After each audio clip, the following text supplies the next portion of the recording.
بسم اللہ الرحمن الرحیم. In the name of Allah, the Beneficent, the Merciful.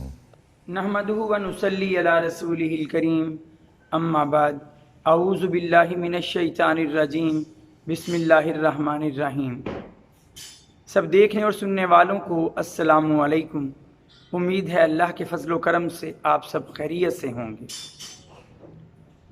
کل پاکستان میں ایک ادارہ جس کا نام اسلامی نظریاتی کونسل ہے، ایک ایسا ادارہ جو 1973 کے آئین کی روح سے تشکیل دیا گیا تھا، بنایا گیا تھا کہ پاکستان میں موجود رسم و رواج کو اور آئین میں موجود باتوں کو وہ اسلام کے مطابق ڈھال سکے.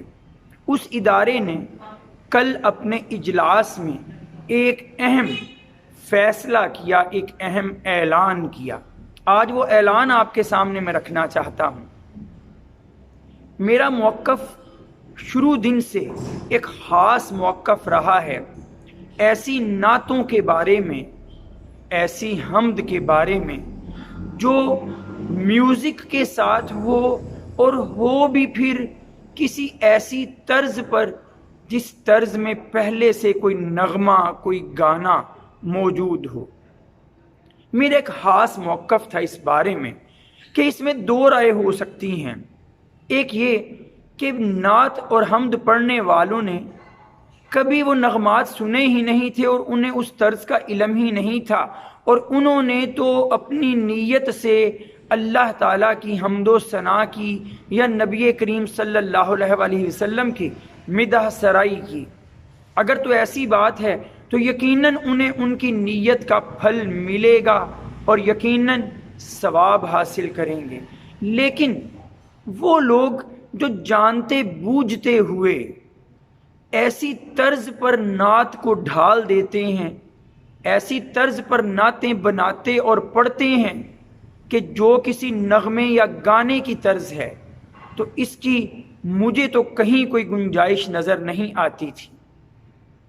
کل اس کی تصدیق اسلامی نظریاتی کونسل نے بھی کر دی کہ ہر طرح کی حمد، نعت، نوحے، قصیدے، مرثیے، کچھ بھی جو گانوں کی طرز پر پڑھا جائے اس سے ہمیں رکنا چاہیے اور دوسروں کو بھی روکنا چاہیے کہ لا محالہ نہ چاہتے ہوئے بھی اگر ہم ایسی نعتیں پڑھتے یا سنتے ہیں تو نہ چاہتے ہوئے بھی ہمارے ذہن ان گانوں کی طرف بھی مائل ہو جاتے ہیں اور ذہن میں وہ گانے بھی بجنے لگتے ہیں.